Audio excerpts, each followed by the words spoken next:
Yes. Now we will invite our last and honored speaker, Honorable Dr. Barry Ratna sir. He is presently running a Bhrugu Aranya in Poland, having a experience of 40 years in Homa therapy, the certified Homa. Now he will present his views on how we can manage the addiction through his experience of Homa therapy. Now we will move to Honorable Dr. Barry sir. Kindly present your view. Okay. Am I audible without distraction? Yes, sir, you are audible and visible to us without any Okay, distraction. great.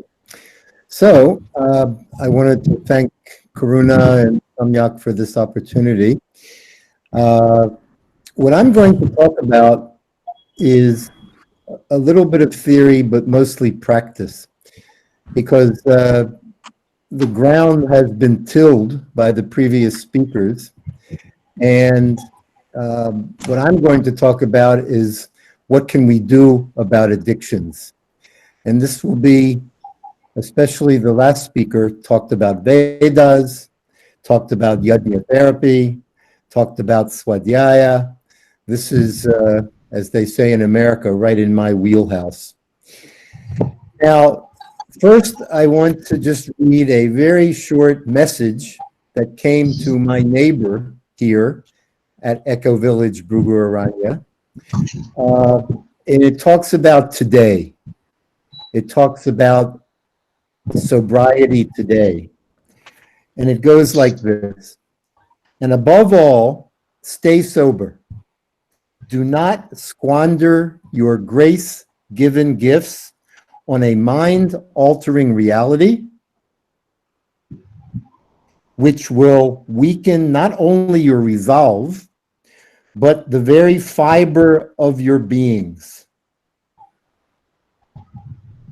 That's the message. Now, even though most of the speakers here have talked about alcohol addiction, in terms of mind-altering substances, you might say all of them are equally destructive. That includes ayahuasca, which all of a sudden has become somewhat in style in Europe. It has always been in style in Peru. I'm not sure about Chile, Jimena. You can nod your head if it's a problem there. We should look for a moment at why people attempt to alter their minds. And then I'm going to talk about simple sunrise, sunset, Agnihotra, which is a way not only to get out of addictions, but to provide to the mind some of the things that people search for when they use mind-altering substances. Now, mind-altering substances. What is the mind? What is the mind? If you have a problem with your brain, you go to a brain surgeon and he or she can operate. I've never met a mind surgeon because the mind is beyond the scalpel of the surgeon. It is subtle matter. What does the mind do? Three things: thinking, willing, and feeling. That's what the mind does. So basically, it controls all of our behavior. The only thing it doesn't control is samskara. We are all at the behest of the old impressions on our minds, which in Sanskrit is called samskara. So, even if we are conscious enough to know the difference between right and wrong, what can help our willpower to do right more than we do wrong? And this is connected to addiction, even though, according to the Alcoholics Anonymous model of alcoholism, it is a disease. It is a disease.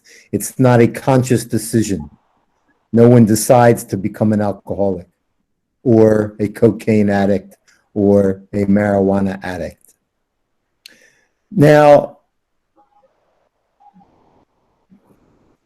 in our program, and our means at Ecovillage, Bhrugu, Aranya, and at many other centers around the world, we teach what is called the five-fold path of Vedas.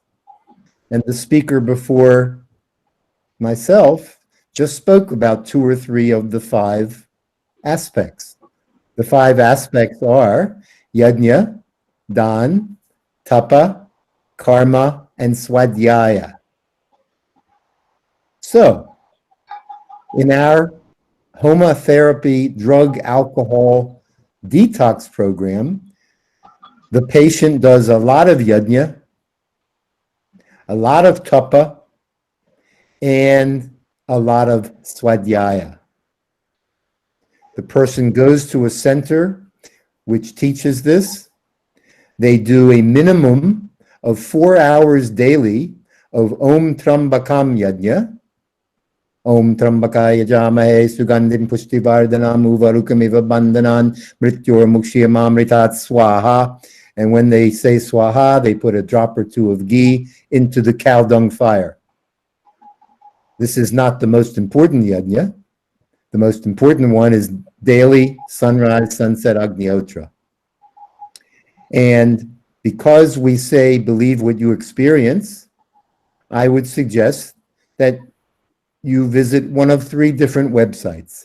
Either agnihotra.pl, as in Poland, or my website, homapsychotherapy.com, or the Indian portal for information about Agnihotra and Homa therapy, which is homatherapy.org. Now, why do people want to alter their minds? Stress relief is one reason. Relaxation is another reason. Sleeping better is another reason. But I wasn't going to talk about COVID-19, but the previous speaker brought it up, and I'm happy he did, because I don't know if they use this expression in India. That is the elephant in the room. That is the elephant in the room. And why do I say that? In my country, the United States, people are not demonstrating any levels of self-discipline or good judgment. They are ending lockdowns by opening bars, and people are going to bars and not social distancing and getting either drunk or at least mind altered on alcohol and engaging in behavior that is not good for their health. And that's why more than 1,500 people per day are dying in the United States as we speak. Now, I appreciate and I have compassion for people who've been locked down, for people, they used to say cabin fever, when you're locked in a cabin too long. Now we can call it lockdown fever. But part of the problem is people are not making correct choices. It was mentioned earlier about spirituality.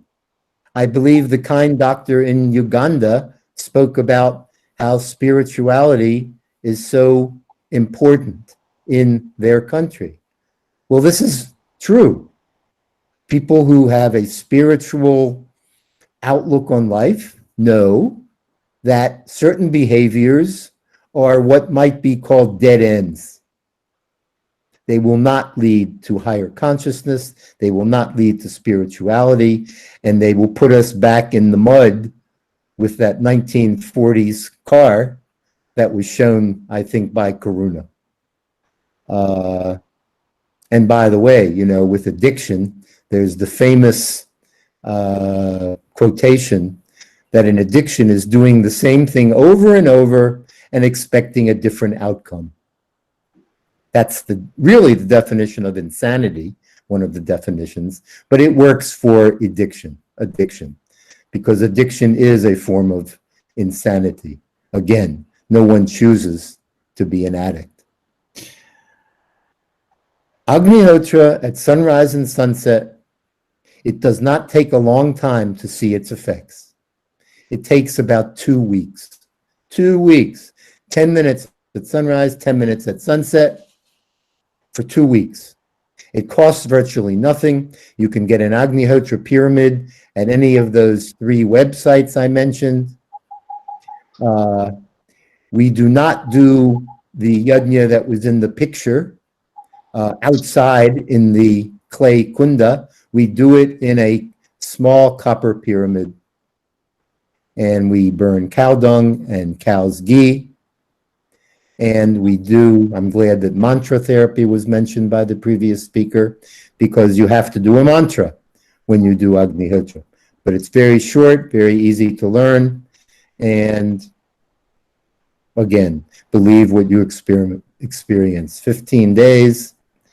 And if you have an addict in your family, someone wrote to us last week saying, how can I help the alcoholic in the family?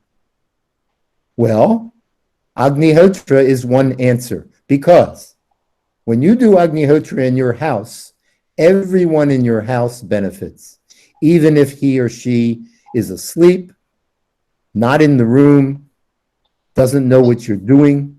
It's like the plants. The plants become healthier and better. The same thing with the people. So, one of the problems with an alcoholic is doing an intervention and knowing when to do an intervention. Well, Agnihotra helps a person to want to become better, to want to give up drugs. It helps him or her do that. Again, even if they are not performing it. Of course, it's best if they do perform it. But again, you want to do something to help a family member, you do it. And don't blame us if you become happier as well. Don't blame us. I worked for 10 years in the prisons and jails of Los Angeles County, California, before I moved to Poland in 2009. I did Agnihotra in one of the prisons with the prisoners. They even collected cow dung for me, believe it or not, because we had 25 cows on the grounds of the prison in Chino, California. Invariably, they would report to me the next time I came how there was much less violence, they had much better sleep on the days that I was there doing Agnihotra.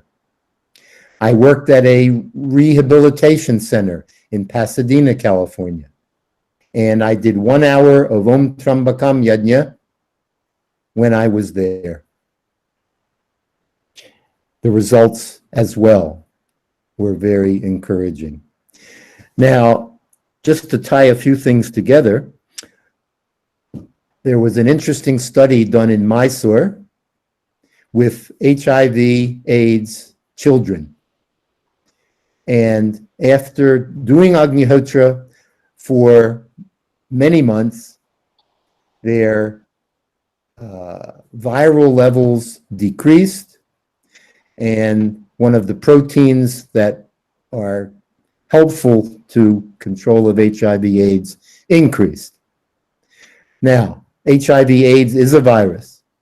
It's not a coronavirus, but it gives us encouragement to try to set up experiments, which we encourage people who have access to laboratories, who are working on higher degrees to do. And we are very happy to help with those experiments.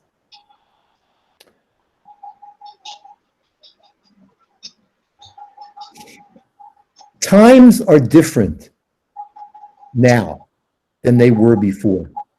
For example, 45 years ago, when Agnihotra was introduced to the West, our teacher, Vasant Pranjape, said, you know, there was a time when if a person wanted to meditate and reach higher levels of consciousness, that they could go off to the Himalayas or to Ajanta, Ellora caves and find a cave that wasn't occupied and meditate for some months, okay? Well, you can still do that if you have the opportunity. But Agnihotra was introduced as a tool for the average householder. That means as and where we are, being a husband with children and working, I can do Agnihotra in my house and reach the same levels of higher consciousness that yogis used to require several lifetimes to maintain, to get. It's a hard to believe statement, I know, which is again why we say believe what you experience.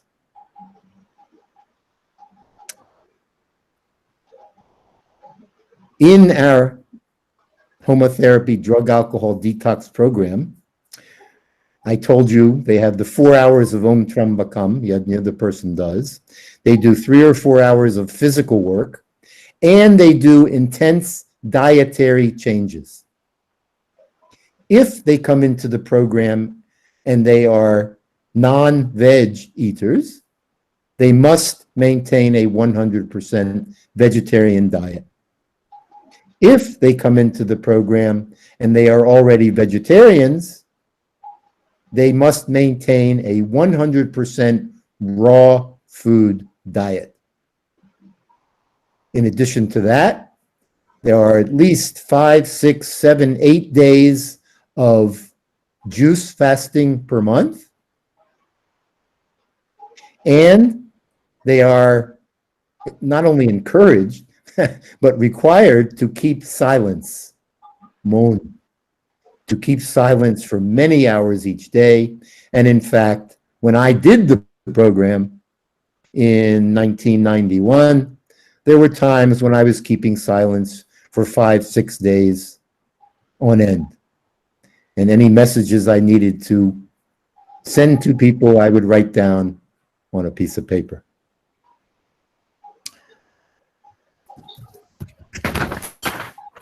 That's pretty much the time that was allotted to me.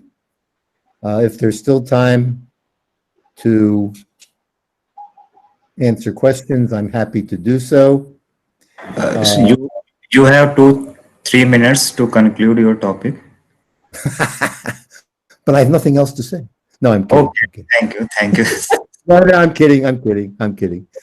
Except when I'm keeping silence, I always have something to say. Let's see. So we talked about Vedas. I could tell an interesting story, actually. So someone mentioned the Bhagavad Gita earlier. I think the Karuna guy. Actually, yeah, I could tell the story of when I went to, now I'm having a mind problem. Where is it that Gita was held? In Kurukshetra. I went to Kurukshetra like in 1984, and we actually met a gentleman who was the former Prime Minister of India twice for like 2 weeks each time. I think his name was Mr. Rao, not sure. At any rate, this is not really on topic, so I won't go through with it. But I just really would encourage you, both those of you who know people with addiction problems, you know, and I mentioned that addiction was a disease. Well, it is, according to the anonymous programs. But it's also a symptom. It's a symptom. You might say it's a symptom of unhappiness. You might say it's a symptom of, again, wanting to change your mind, consciousness, looking for higher consciousness. This is important, what I'm about to say. we've been taught that, yes, a person can use marijuana to, someone says, oh, Jimena says there's no audio or camera, Samyak. So I don't know if other people are having that problem. Can you hear me, Samyak? Yes, you are audible and Okay, okay. Maybe you can get off and get back on, Jimena. Uh, if uh, you use certain substances because you want to expand your mind consciousness, let's say, okay, if you know someone who has used ayahuasca, if you know someone who has used marijuana and they tell you it has helped your meditation, I don't deny those experiences. But, and this is an important but, if you open the door, not only can good people come in your house, but bad people can as well. So, you're rolling the dice if you use mind-altering substances, because not only can good things come into your mind, but bad things can come into your mind. You know, they talk about light forces, dark forces. So it's a risk that, especially today, is, let's just say, not worth it. 40 years ago, maybe things were different. But now, in the age of COVID especially, we cannot do anything to compromise our immune systems. There are just certain risks that we take at our own risk and others. So if there was ever a time for us to be on best behavior, for us to employ all the tools at our disposal, now is that time.